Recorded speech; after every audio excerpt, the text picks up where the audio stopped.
Today we'll be reacting to this reckless accusation almost ruined Dezz's career. Without further ado, let's get into it.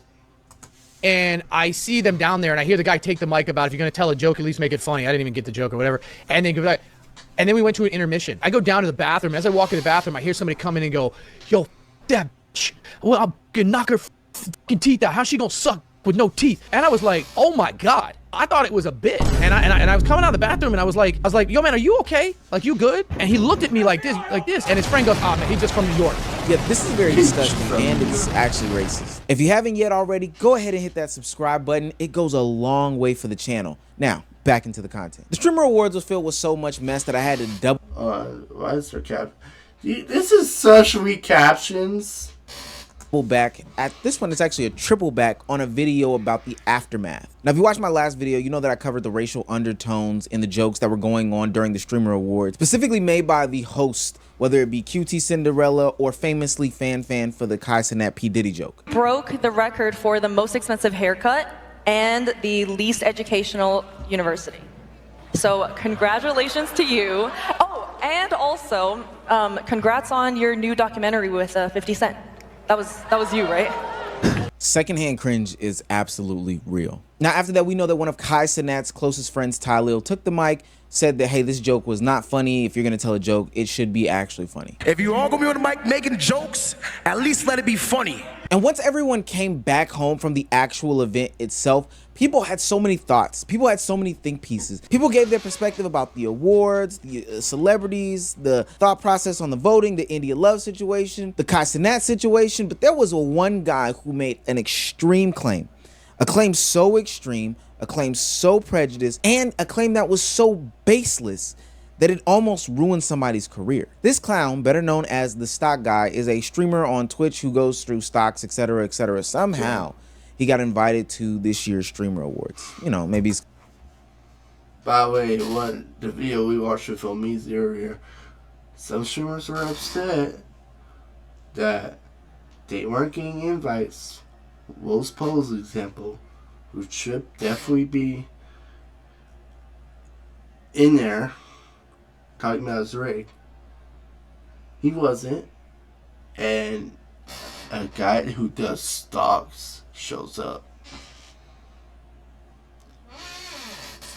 Oh, unless it was like something that isn't in that whole niche. It was separate. There was one career who was like, I love puzzles, but that's like a whole separate thing. It had nothing to do with, well, that was so separate. It would be out of place for Will's Pose or Aiden Ross or XQC to be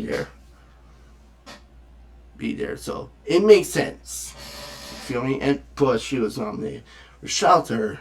She seemed very cool as hell. Because he's rubbing elbows, whatever. But the claims and allegations that he laid down with no names, with no facts, with nothing to back it up, ultimately painted one person in Kai Cenat's crew to be some sort of evil deviant. And I think that kind of like did it. Oh, true story. I don't know if I should tell you this or not. So I'm in the middle, right? And I see. I don't know if I should tell you this or not. Precisa, let it out. Them down there, and I hear the guy take the mic about, if you're going to tell a joke, at least make it funny. I didn't even get the joke or whatever. And then we went to an intermission. I go down, I go down to the bathroom. As I walk in the bathroom, I hear somebody come in and go, yo, fuck that bitch. Man, fuck that bitch. I'll fucking toss that bitch. Well, I'll fucking knock her fucking teeth out. How's she gonna suck dick with no teeth? Man, fuck that bitch. Who the fuck she thinks she...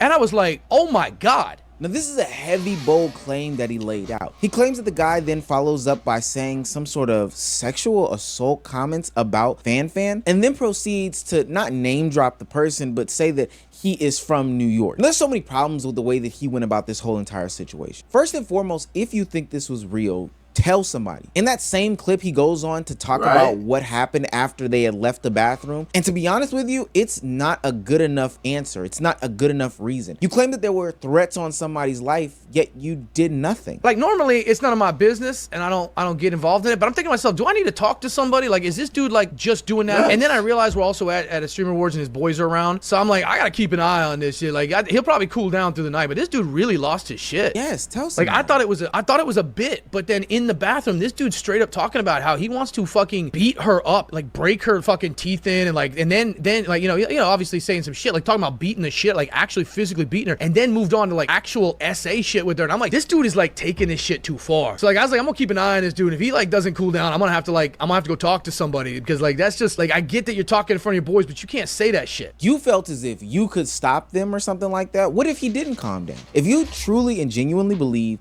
that whoever in this situation was going to assault or attack or harm Fan, why did you not report it to anybody? They literally got rid of India Love for storming on stage early in the event. So why wouldn't you think that they would do the same thing for this person? Another problem that I do have with the way that the stock guy went about this whole situation is that this guy, and it's gonna manifest itself even greater later on in the video, but he never knew anybody's name. The way that he spread this on the internet is by the identification that it came right after the P. Diddy joke that the person said that he was supposedly from New York, and truly that's about it. But he even acknowledges that he doesn't know this person's name. Started losing his fucking mind. So I'm like, I don't even know his name. I just remember that I was taking a piss and this guy was losing his fucking mind and he was really upset about it. So I was like, man, I'm gonna keep an eye on this dude, because like, if this dude does, like still starts acting like, I'm gonna have to say something, you know. But if he's just trying to act from his boys, you know, like, I get it. The problem with that is we know that the clip pages will inevitably run with whoever was associated with Kai Cenat that night. Most notably Ty Lil, which they ultimately did. Every time we saw this clip in the initial clipping of it or the initial putting out of it, a lot of people put, hey, the stock guy claims that Ty Lil said X, Y, and Z in the bathroom. You can't make a statement like that with little to no proof at all, especially with the underlying conversations about race and how it did impact the Streamer Awards. It was actually very nasty what he did. Now, what the stock guy did to me was cowardly and baseless and disgusting and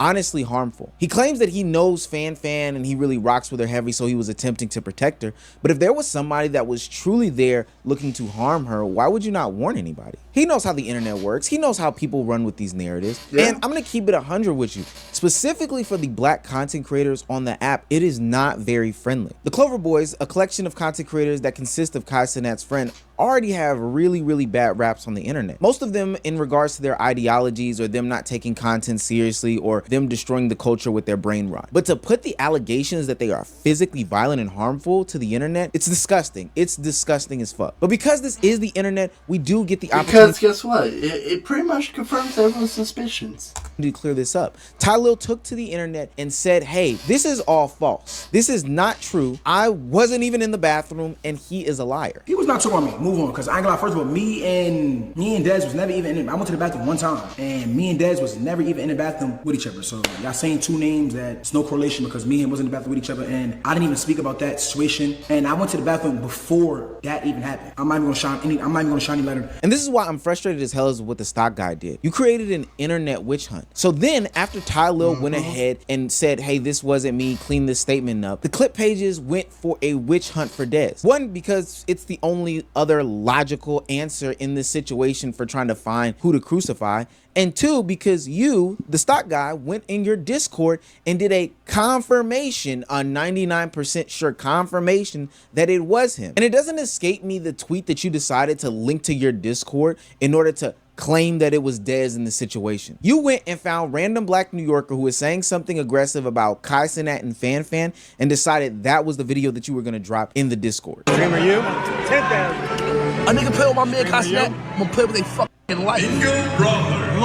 Now, because the witch hunt switched over to Dezz, who is now getting the brunt of these accusations, he had to address them as well. And surprise, surprise, he doesn't know who the stock guy is. I never even laid eyes on this man before, gang. Like, word to E. Word to me. I think the big part of the issue is mixing these regions, cultures, these different styles of talk, lingo, colloquialisms, whatever you want to call them, in places and spaces where they don't belong. If you don't know, I went to Washington, D.C. recently and attended a couple of seminars where there were people of other cultures attempting to explain lingo and other things to other people from different culture. And the whole time I sat there, I thought about, wow, this is a mess. And when I see this situation here, I can clearly tell that this person doesn't understand what Dezz was saying. Let's give him some grace. Maybe he was in the bathroom and actually heard Dezz go on a rant about this situation. But let's listen to Dezz's words and see what he says, and we can kind of find out where there is a misunderstanding that ultimately leads to a black man being painted as something that is violent and criminal. Been this way since I'm jit. I never said none of that. First of all, nigga said toss her around. Toss. The only toss I know is when we in the street at the churches,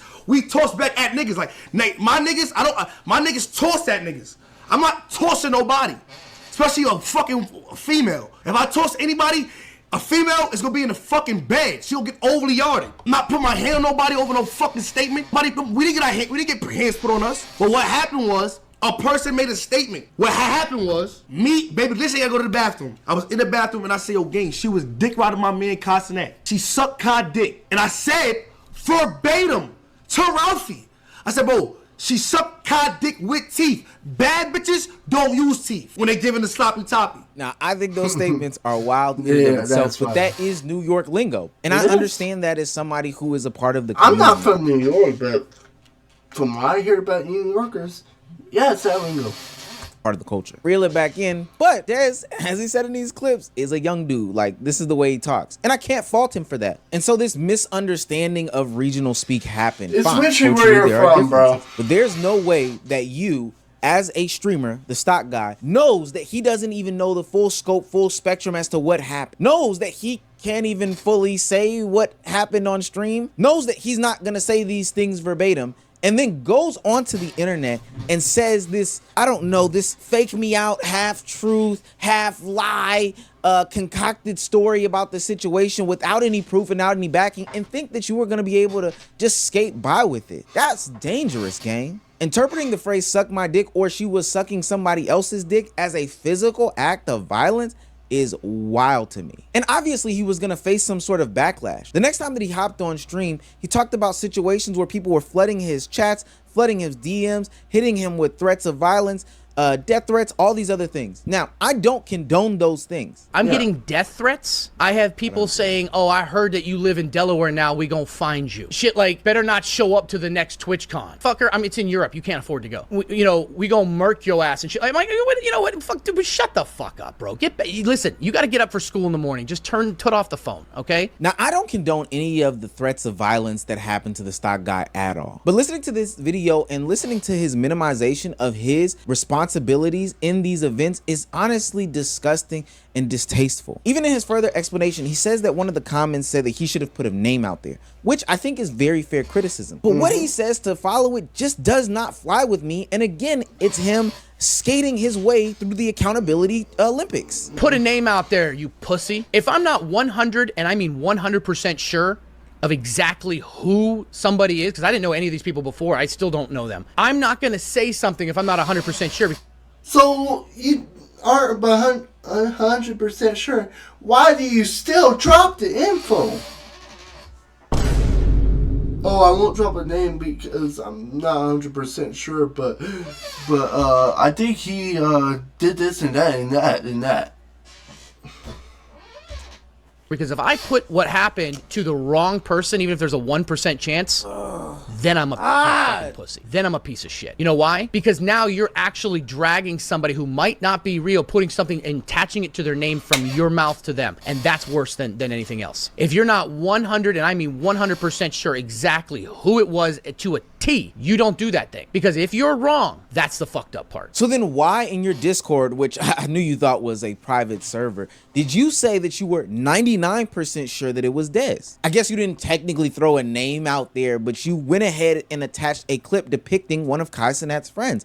Please, I promise you, nobody is falling for this. And it's strange because now you know how the internet works. Now you know how detrimental those things can be. Now you know what it's like to say something that is false and how the internet can take these things. So with this knowledge in your brain, why give a loose and vague description of somebody on the internet when you know how things operate? That's why people are calling you racist. That's why people are saying you are dangerous. That's why people are coming for your head. And now two things have happened because of this situation. One, a black man was painted to be some sort of violent aggressor in this situation, which he was going to physically harm damsel in distress, only to have him backtrack and walk back a lot of those statements and try to cleanse his name of it. Yeah, no, buddy, you're wrong. And two, now the whole streaming community is divided. I've seen clips of many people call out and criticize Dezz for his lack of emotion, having, you know, his riled upness, and people are showing their true colors about how they feel. Everybody knows, bruh, Dezz is the wild card of fucking AMP.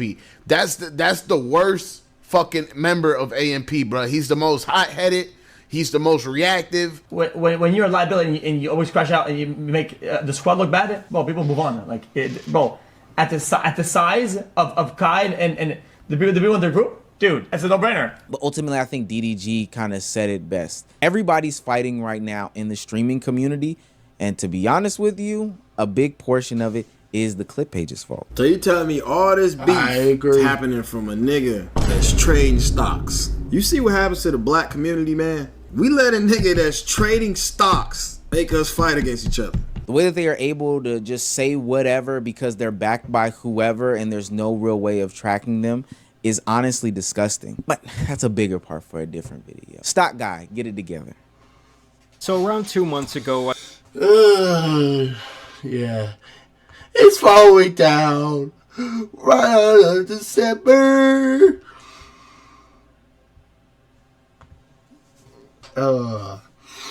Anyways, I hope y'all enjoyed that video. Let me know your thoughts in this drama. Yeah, Stocks guy, you weird for that, bro. You weird. You weird. How you're sitting here going, well, if I'm not 100% sure about about this person, I'm not going to name drop it, but anyways, that person did this and that and that and that and that.